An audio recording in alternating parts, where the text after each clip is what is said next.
नमस्कार बंधुरा केमन आछो तोमरा सबाई आशा करी सबाई खूब भालो आछो। शुभमिता ब्लगे सबाइके स्वागत जानाई। आज के तोमादेरके मुग डालेर बड़ार झिंगे दिए पोस्त बानिये देखाबो। एई पोस्त किन्तु छोटो थेके बड़ो सबाई खूब पछंद करे। आमार एई भिडियोगुलो तोमादेर केमन लागे अवश्यई कमेंट करे जानियो। और सबार काछे एकटाई अनुरोध, बाड़ीते एकबार प्लिज रान्नागुलो ट्राई करे देखो। स्किप किन्तु केउ करो ना, स्किप करले अनेक किछु मिस करे जाबे। एखाने देखो निये नियेछि लम्बा लम्बा करे केटे नियेछि झिंगे। मुग डाल 1 घंटा आगे भिजिए रेखेछिलाम, भालोभाबे धुए परिष्कार करे जल झरिए नियेछि। और आमार झालेर परिमाण मतो आमी काँचा लंका दिएछि। तोमराओ तोमादेर झालेर परिमाण मतो काँचा लंकाटा देबे। हाते जोदि समय ना थाके ताहले किन्तु तोमरा गरम जल दिएओ मुग डालटा भिजिए राखते पारो, ताहले एकटु ताड़ाताड़ि भिजे जाबे।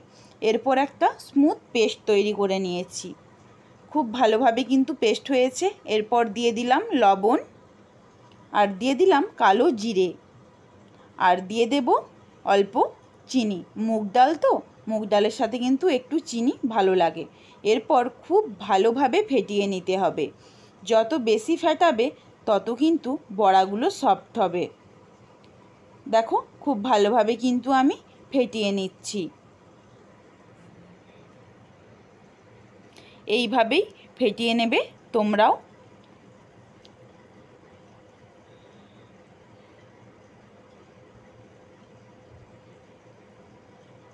এক হাতে মোবাইল ধরে কিন্তু ফেটাতে আমার একটু অসুবিধে হচ্ছে, তাই আমি ফোনটা রেখে দিয়ে আরও ভালোভাবে ফেটিয়ে নেব।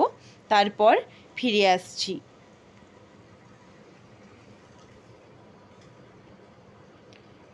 দেখো এখানে কিন্তু কড়াইয়ের মধ্যে তেল গরম হতে দিয়ে দিয়েছি। এটা রয়েছে সরষের তেল। এরপর দিয়ে দিলাম ছোট্ট ছোট্ট করে মুগ ডালের যেটা ফেটিয়ে রেখেছিলাম। এইরকম কিন্তু ছোট ছোট করে বড়া ভেজে নিতে হবে। আঁচ কিন্তু একদম লো ফ্লেমেই থাকবে। আঁচ তুলে দিলেই কিন্তু বড়ার ভেতরটা কাঁচা থেকে যাবে, ওপরটা পুড়ে যাবে। এই জন্য লো ফ্লেমে একটু ধৈর্য ধরে বড়াগুলোকে ভাজতে হবে। আমার কড়াইটা যদিও একটু বড়, এই জন্য আমি এইভাবে সমস্ত বড়াগুলো একবারেই দিয়ে দেব। তোমাদের যদি কড়াই ছোট হয় তাহলে কিন্তু একবারে সমস্ত বড়া দিও না, এতে ওতে লেগে গেলে কিন্তু বড়াগুলো মোটা হয়ে যাবে আর খেতেও কিন্তু অতটা ভালো লাগবে না।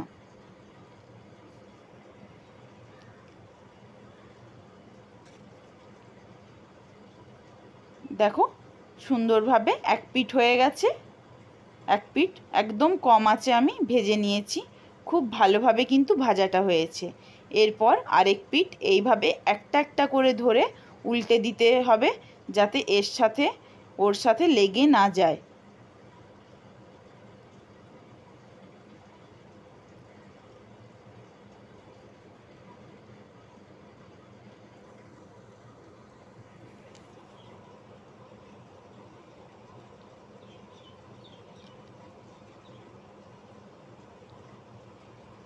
দেখো বড়াগুলো কিন্তু আমি সব উল্টে নিচ্ছি। এরপর বড়াগুলো দেখো সমস্ত উল্টে নিয়েছি, ভাজাও হয়ে গেছে কম আঁচে। এরপর বড়াগুলো সবগুলোই তুলে নেব।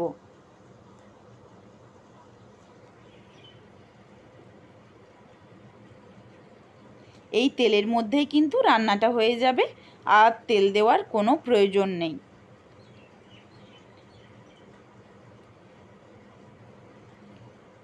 দেখো দেখিয়ে দিচ্ছি কতটা আমার তেল রয়েছে। এই তেলের মধ্যেই ফোড়নে দিয়ে দেব কালো জিরে। কালো জিরেটা ভাজা হয়ে গেলে দিয়ে দেব পুরো ঝিঙেটাই। পুরো ঝিঙেটা দিয়ে দিলাম। ঝিঙে দেওয়ার পরে 3 থেকে 4 মিনিট মতো নাড়াচাড়া করে নিতে হবে লো টু মিডিয়াম ফ্লেমে। প্রথমে কিন্তু লবণ দেব না, প্রথমে লবণ দিয়ে দিলে জল বেরিয়ে যাবে, তখন কিন্তু ঝিঙে ভাজা হবে না। দেখো এই যে আমার ঝিঙে ভাজা হয়ে গেছে। এরপর দিয়ে দিলাম স্বাদ অনুযায়ী লবণ আর দেব একদম 1 চুটকি হলুদের গুঁড়ো। হলুদ কিন্তু বেশি লাগবে না, ঝিঙে রয়েছে বলে তাই 1 চুটকি দিলাম। পোস্ত হবে তো এই জন্য কিন্তু হলুদ তোমরা যতটা পারবে কম দেবে, আর এই একবারই দেবে 1 চুটকি, আর কিন্তু লাগবে না হলুদ। চলো মশলা একটা তৈরি করে নিই। দিয়ে দিয়েছি পোস্ত আর কাঁচা লঙ্কা। পুরো রান্নাটা কিন্তু কাঁচা লঙ্কা দিয়েই হবে। দিয়ে একটা খুব ভালোভাবে স্মুথ পেস্ট বানিয়ে নিয়েছি। দেখো ঝিঙেগুলো আমার ভাজা হয়ে গেছে, নরমও হয়ে গেছে। একটা কেটে তোমাদের দেখিয়ে দিই। দেখো সুন্দরভাবে নরম হয়ে গেছে, কেটে যাচ্ছে। এরপর যে বেটে রেখেছিলাম পোস্তটা, ওই পোস্তটা পুরোটাই দিয়ে দেব। কাঁচা লঙ্কা আর পোস্তর বাটা দিয়ে দিলাম। দিয়ে 1 মিনিট মতো নাড়াচাড়া করে নেব।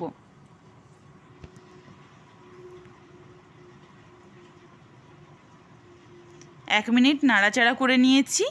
এরপরই দিয়ে দেব জল। জলটা দিয়ে দিয়েছি আমি 2 কাপের মতো। তোমরা তোমাদের পরিমাণ মতো জলটা দিও। জলটা খুব ভালোভাবে ফুটিয়ে নেব। ফুটে উঠেছে, এরপর ভেজে রাখা বড়াগুলো দিয়ে দেব। ভেজে রাখা বড়া দেওয়ার পরে 3 থেকে 4 মিনিট মতো ভালোভাবে যাতে বড়ার মধ্যে পোস্ত বাটার জুসটা চলে যায় একটু অপেক্ষা করব।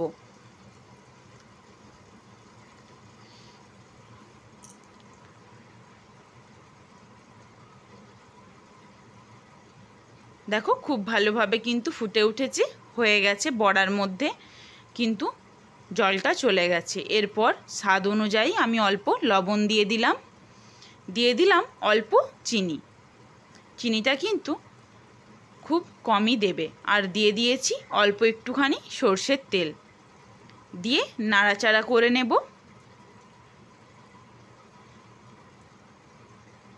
বড়াগুলো দেখো একটু বড় হয়ে গেছে, ভালোভাবে কিন্তু পোস্তর জলটা ঢুকে গেছে। এরপর বন্ধ করে দিচ্ছি গ্যাস। দেখো নামিয়ে নিয়েছি। খেতে কিন্তু অসাধারণ হয় এই পোস্তর রেসিপি। ভিডিওটা কেমন লাগলো কমেন্ট করে জানাতে ভুলো না কিন্তু। যদি ভালো লাগে একটা লাইক করে দিও। যারা এখনও সাবস্ক্রাইব করোনি সাবস্ক্রাইব করে পাশে থাকা বেল আইকনটি প্রেস করে দিও নিত্য নতুন ভিডিও পাওয়ার জন্য। ভিডিওটা পুরোটা ওয়াচ করার জন্য অনেক অনেক ধন্যবাদ রইল। সবাই ভালো থেকো, সুস্থ থেকো। আবার দেখা হবে নতুন একটা ভিডিও নিয়ে।